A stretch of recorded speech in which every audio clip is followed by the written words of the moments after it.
together we can make such a difference. It's just that we've got to inspire our folk. We've got to bring them together honestly and build that trust, because without trust, it's going to fall apart, right?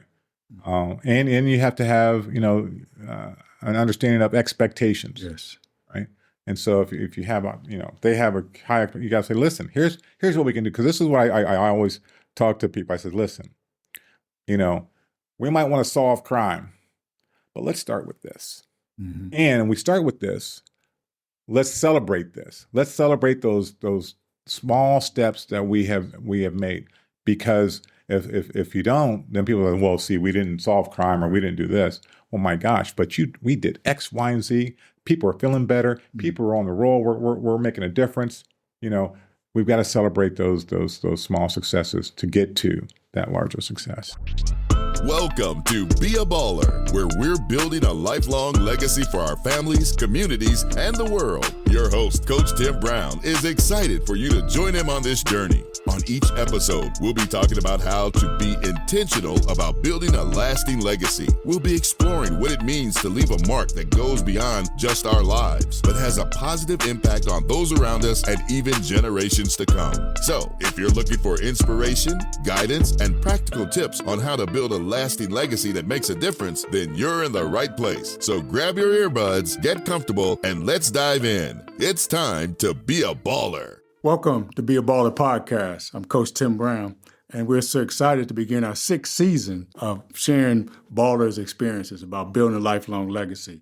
Today, our guest is Napoleon Bell II, a visionary leader and distinguished public servant, joins the Be a Baller podcast to share insights on building a lifelong legacy rooted in excellence, service, equity, and community transformation. Yes. Napoleon is a graduate of Ohio State University and Capital University. Yes. He's right here from Columbus, Ohio, and so we're excited to have him on the show. He began his career in sales, and then he transitioned into community service, working as a police officer, community relations commission through the city as well. Most recently, serving as director of DEI for the Federal County Sheriff's Office and the Court of Common Pleas. Boy, I got a lot in here on you, bro. He's also the founder, and I really love this about him. He's one of the founders of the annual Neighborhood Best Practices Conference and committee member for the Civil Rights Heritage Tour of the South. Mr. Bell, Napoleon, welcome to the show. Yeah, well, I'm glad to be here. Glad to be here. Right. Thanks. We were talking off air, and you grew up in Columbus, Ohio. I did. Can you talk about the village that raised you and that experience growing up in Columbus? Well, interesting. I was born and raised here in Columbus. I was born actually over on Franklin Park. I think it was Franklin Park South or Franklin Avenue, over there by Franklin Park. And my parents, Napoleon Sr. and Dorothy, Dorothy Bell was my mom, and I grew up. Went to I forget. There's a church on East Broad Street. That's where I went to kindergarten at, our preschool, and then matriculated. I think I went to Columbus Academy for about 8 years. Nice. And enjoyed that. And so I've been in Columbus all my life. Went to Hartley, also Bishop Hartley High School. Graduated out of there. Then, as you stated, I went to Ohio State. Played there for a minute, and then decided to hit a slower and smaller school, which was Capital University. Mm-hmm. Graduated out of there and played ball there for 3 years. So, I really loved Columbus. Because of the size and the people here in Columbus. Mm-hmm. What influenced your decision to pursue a degree in communications? Well, interesting. I always like to talk with people, right? I'm a people person. Right. I like to go out and have a good time, but also just really I enjoy hearing people's stories about that, because that gives you much a better idea of who they are. Rather than, sometimes you might look at somebody and you think one way, but right. I like to really just have a good conversation with folk.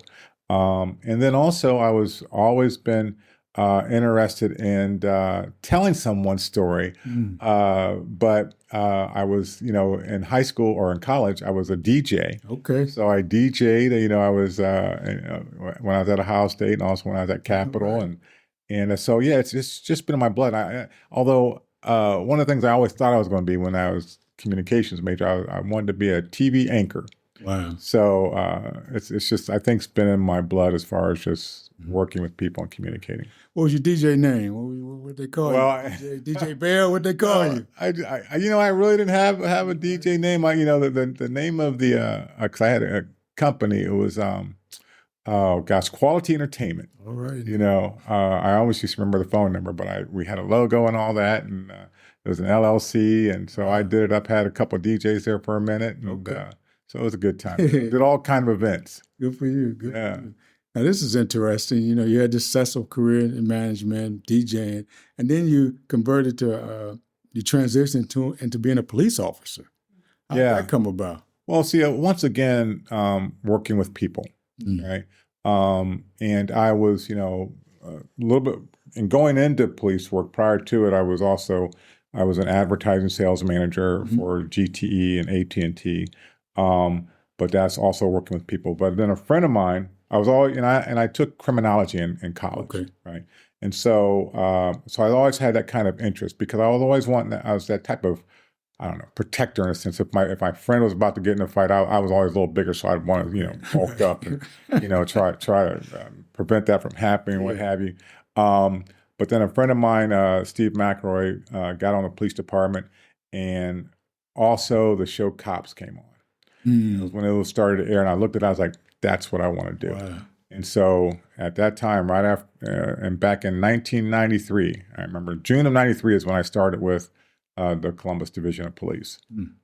Could you describe your experience in transition into law enforcement and how that impacted your perspective on serving the Columbus community? Yeah, it was interesting. So and it came in phases because initially, when you get on the police department, you want to go out there and you want to get the bad guy or girl, this, that, and the other, and that was kind of your focus. And you wanted to get in the foot chases and car chases, and all that was exhilarating. TV. When I was younger and this, that, and the other, to chase people down, But the thing is, though, that I was always the type of person, because I think this comes from my father and also my mother, was that because my father was big into civil rights. And my mom was always thinking about, she was in real estate, but she also, both of them were always thinking about, what they had gone through to be where they are then. And so I was always trying to look, when doing police work, thinking about what people have gone through and why they're in this predicament. And that kind of transitioned me when they started a new part of the Columbus Police was the liaison unit. Okay. The liaison unit allowed you to be able to spend your whole focus was working with communities, block watches, civics, area commissions, et cetera, but looking at long-term problems and looking into problem solving. So you had the opportunity to be able to really spend time with the community and individuals, which really makes you be able to look at because I worked in inner city precincts my entire time. And so they're busy precincts. And so going run after run, you can start to think, wow, all the people in this community are a problem. But when you have the time and opportunity, as I did with the liaison, your eyes open up and you're like, listen, 99% or 98% of the people are great people, hardworking people, but we have 2% of people that we're always having runs on. So my perspective was, I'm going to really sit back and I'm going to advocate for these people who are in here, working people, trying to make a living, grandma and grandpa, so that they can be able to walk down the street and be safe, right? And so I became literally, that person who would picket on the street. I mean, we did a lot of things that normally law enforcement wouldn't get into. I mean, we put together the Mid-East Area Community Collaborative. We were able to get areas voted dry. I mean, these are things that long-term problem solving. This place called the Motel 1, which was infested with drugs and every kind of thing going on there at Main and James. Worked on that for years and years and years. Finally got it closed down twice, and then finally got bulldozed. So, but these things which make you proud of the communities that you're there working for. So when things happened on 9 Precinct, they happened to me.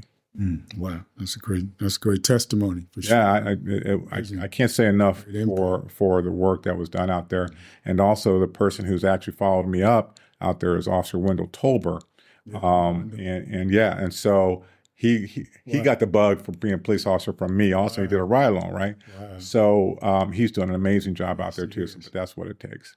As a certified defense tactics instructor and field training officer, what values or principles did you emphasize in training new officers?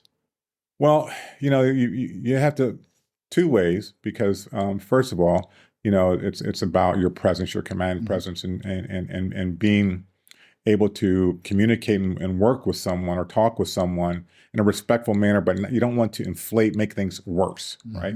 It's already a bad thing that you're, more than likely that you're out there and you're having to deal with this situation, right. But you don't want to make things worse by saying the wrong thing, being culturally competent, right?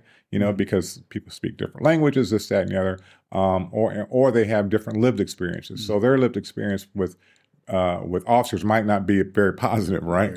So you want to make sure that you understand that. So they could be heated and hot, but you have to be able to not take that too personally, but to be able to calm the situation down. And so with all the defensive tactics, that's part of the defensive tactics is to be able to calm someone down, being sure that you're a good distance away, and you're thinking smart and knowing your surroundings. And then if you have to take action, you're able to do that. But you want to make sure that first of all that you are safe, and that secondly, then those around you are safe. And so I took that into the training. When talking to people, I said, listen, don't think just because you have that badge and gun, you get all swelled up. When we taught boxing and all that, you see people and they're all swollen up and this, that, and the other. But they get into boxing or ground fighting, and they're not all of that, right? And some are good, but the thing is, though, sometimes when you get out on the street after you've gone through the 6 months worth of training, you're fired up, and there are some that are so swole up that they can come to a scene and create an issue, in which no officers want somebody coming through and round people up after you've got everybody calmed down and you're, Right. So that's what I really try to train upon. Like, listen, these people are somebody's kids, somebody's mom and dad's, this, that, and the other. If you treat them with respect, you'll get respect.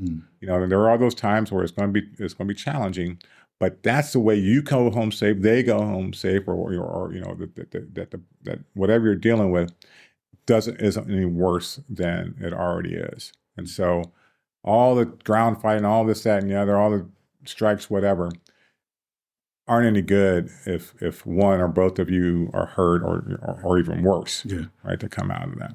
So tell them, work smart. Oh, yeah.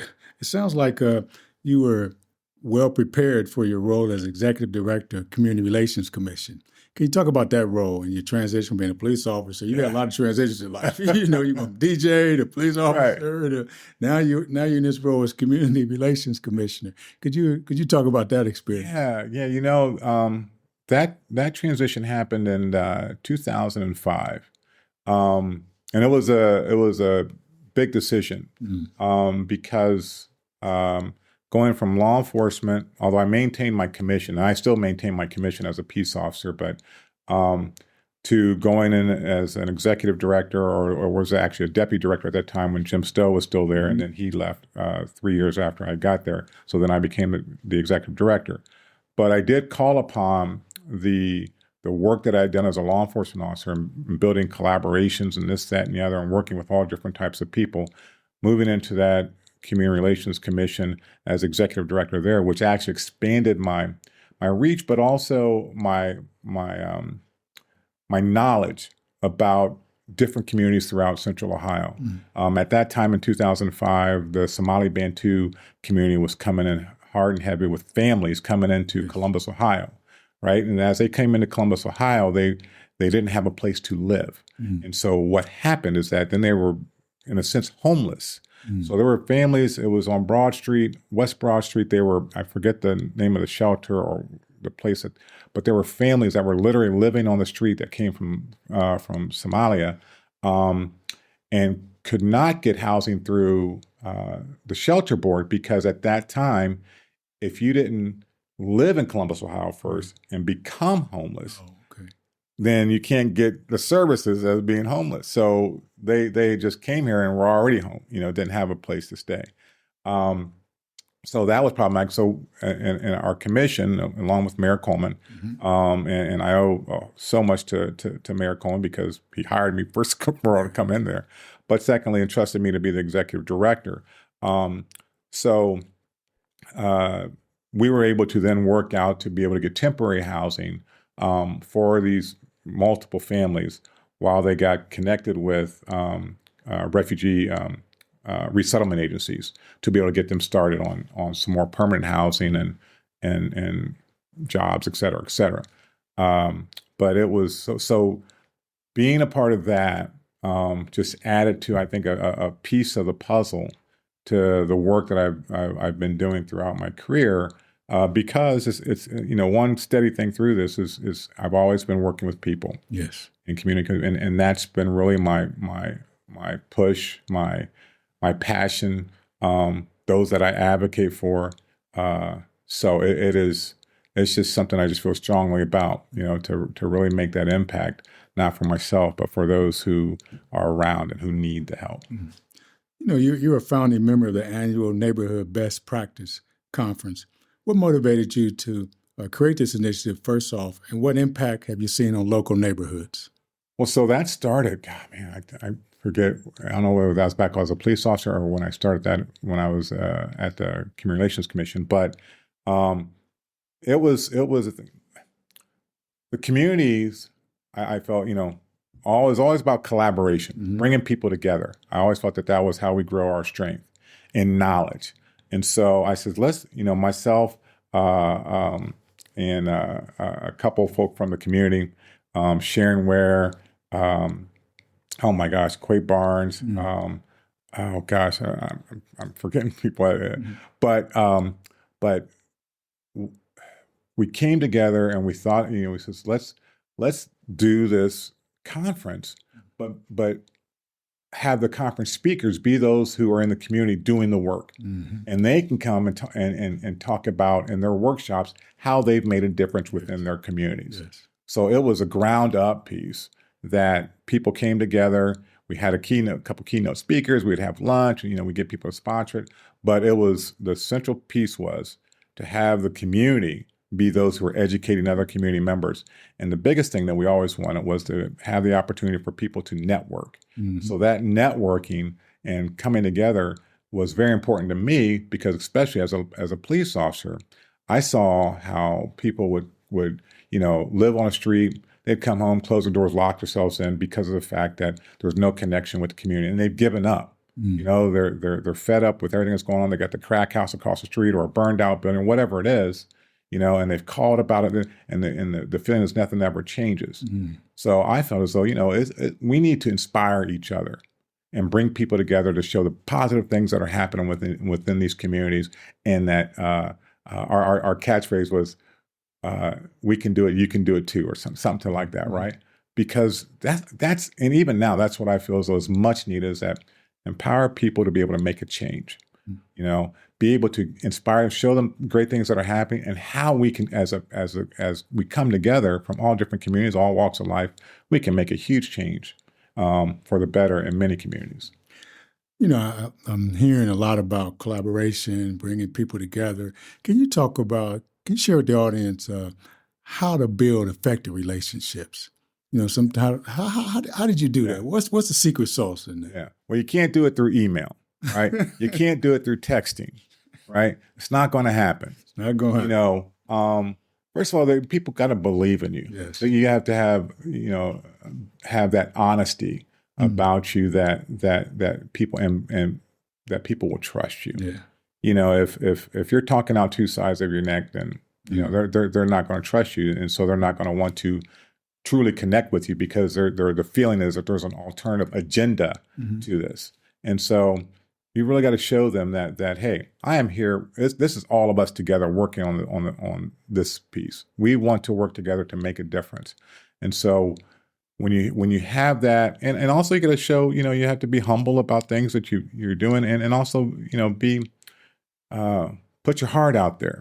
Because I think when people see that you are vested in this honestly, yes, and that you want to work with them on this particular issue or the overall issue, or inspiring others, then they see that. And then they're like, you know what? Okay, I'm with you. So what I have found is that, and I have boots on the ground too. Yes. You know, when they're picketing in this, I'm out there. Okay, let's come together. Let's, you know, they know that I would, you know, as an officer, you know, I would go to city council or, you know, whoever it was, you know, not the typical officer things, you know, or bring in code enforcement, health, whoever it is, but to address these issues. So they know that I was serious about, I am your I'm here with you. I see what's going on.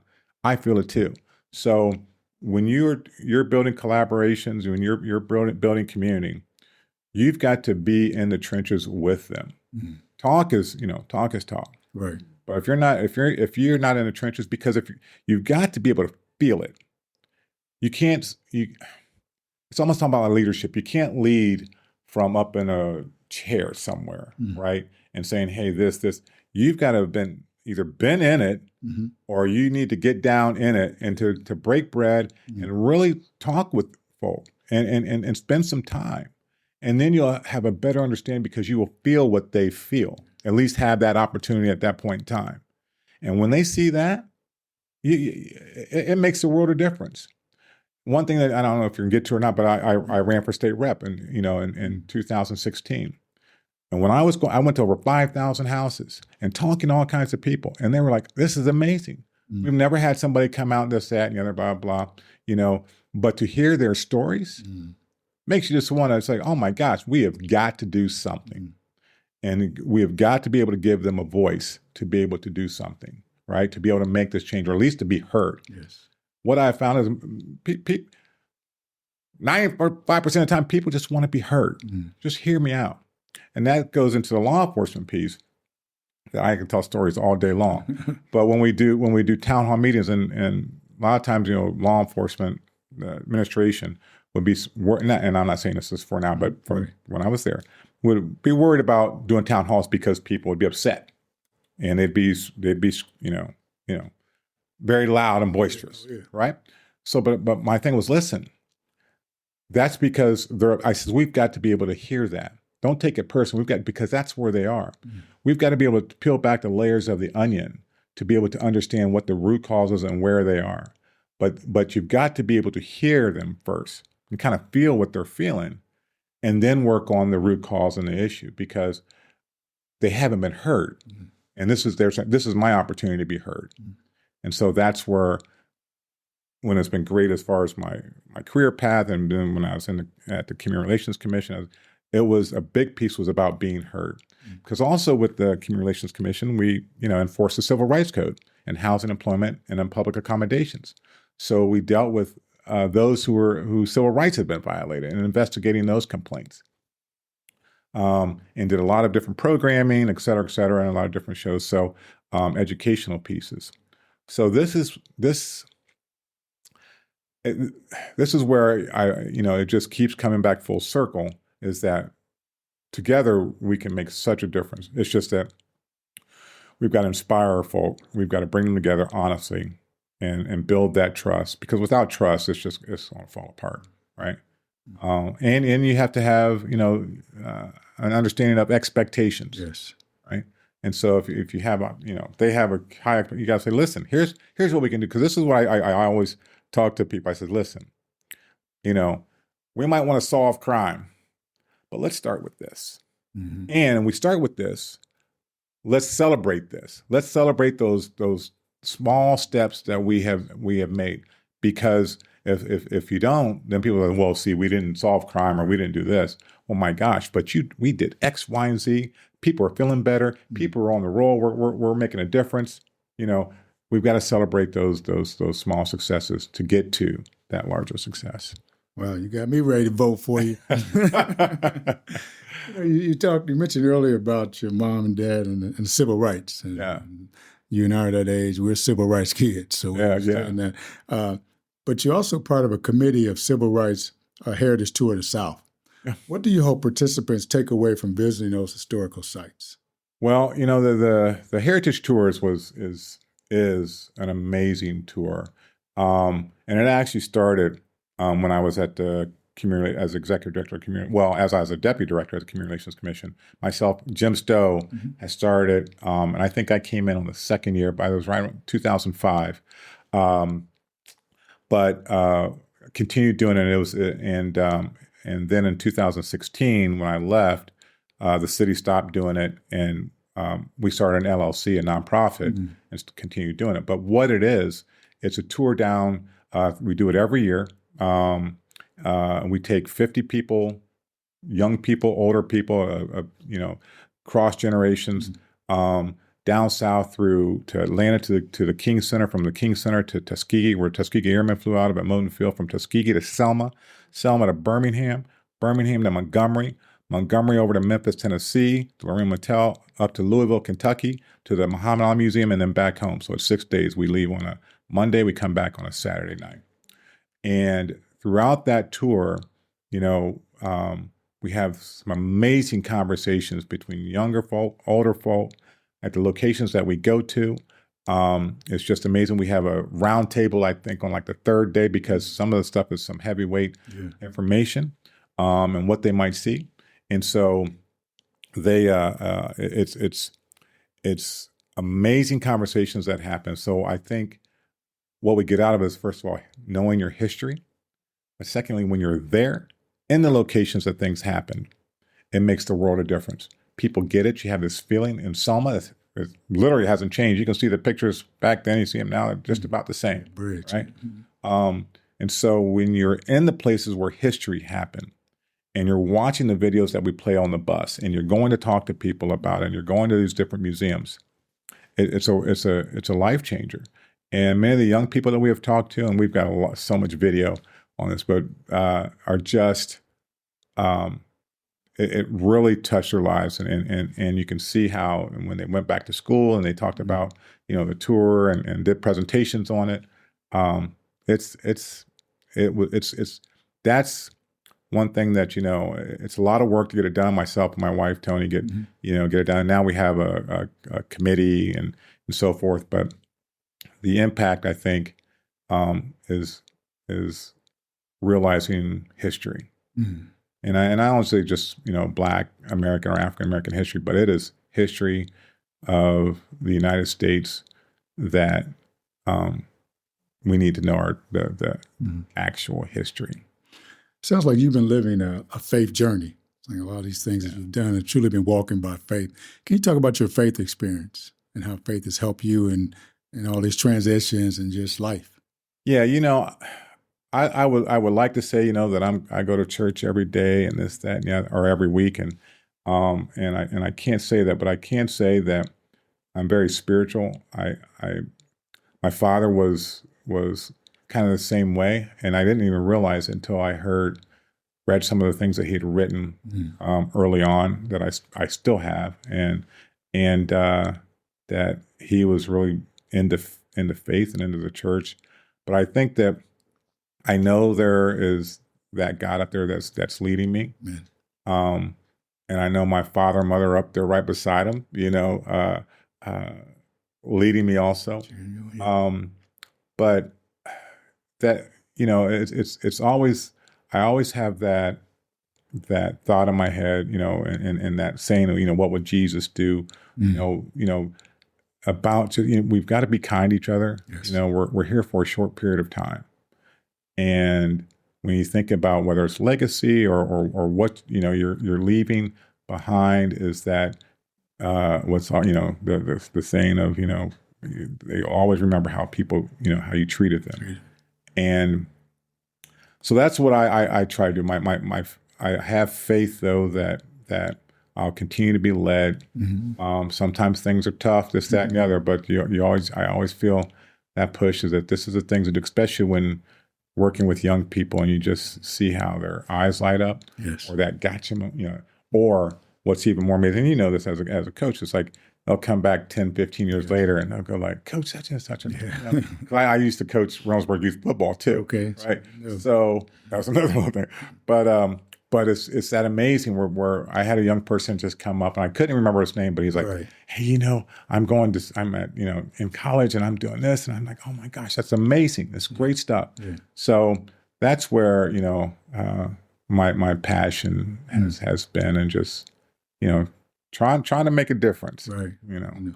As we come around the corner, this is a legacy podcast. Mm-hmm. So as you look back on your many decades of public service, what legacy do you most hope to leave for future generations? Well, in thinking about legacy, and first of all, I want it to be a inspiring legacy, right? Some people can have a bad legacy, right? But I want it to be an inspiring legacy. I think, I want it to be that my legacy is that is a person who really cared about people, was the advocate for people, but just wanted to be someone who was kind to everyone, regardless of the situation. And I'm almost, I'll say, intentional, but I always think about there was this saying, I can't remember where I got it from, but it's every day you're writing your eulogy. Yes. Every day. And so I look at it as, I've got to continue to do the right thing, continue to treat people right every day, regardless. And be that advocate for people who can't advocate for themselves, who can't be heard. As we wrap up, we're in a time of transition, even in this country, in this world. What advice would you give to young people aspiring to become community leaders and agents of change? What advice would you give to them? Wow. Have a thick skin. Dad was always say, keep your eye on the sparrow.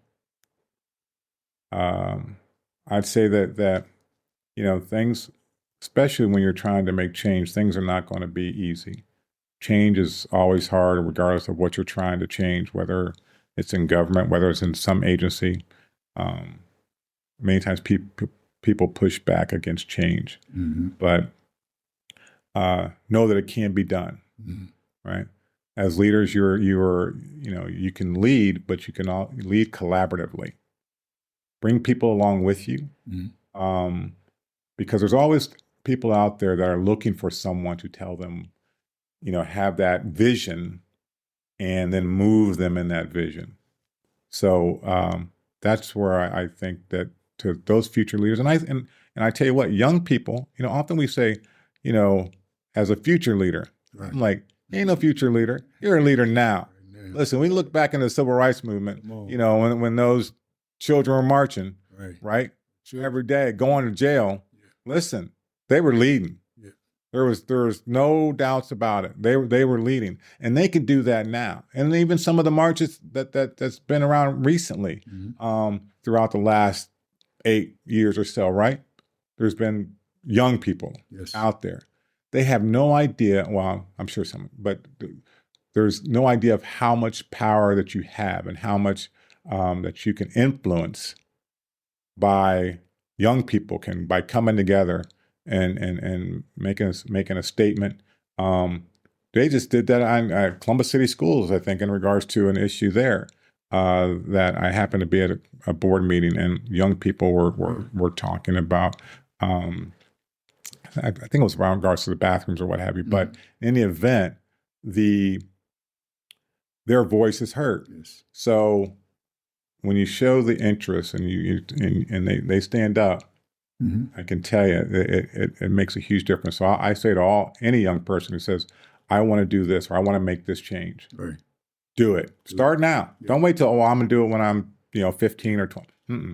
You can start pulling people together now. There's young people that feel the same exact way you do. Right. Let's do it. No better time but the present. Now, yeah. I think it's part of that tour. It shows young people what can be done, and was led by young people.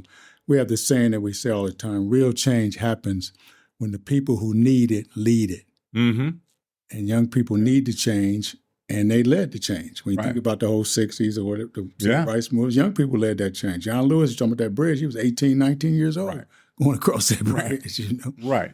So real change happens when the people who need it lead it. So Napoleon, I want to thank you for sharing your remarkable journey, a story defined by service, courage, and an unwavering commitment to building bridges in our community. Your story is one that means a lot to persons to hear. And your story is one that is a reminder that all the seeds that we plant today through compassion, advocacy, and determined action can uplift generations to come. Yeah. And I want to thank you for what you've done in this community. And I'm just so excited to have you on the show and give you an opportunity to share those stories. And trust me, those are some great stories. Yeah. Well, no, I got plenty of stories. I know you do. But I appreciate you though in doing this, and I just hope it can get out to folk to hear. But also, most importantly, not about me, but to just inspire them that they too can make a difference in their communities, no matter what the circumstances are. Just let's come together and let's do it. I tell them, let's come together. Come to me with an issue and a possible solution. Let's do it. Yeah, that's it. Let's get on it. So I want to thank our Be a Baller audience for joining us on this journey. Be sure to subscribe, stay engaged, and continue building your own lifelong legacy as a true baller in your community. So thanks, Napoleon, for being on the show.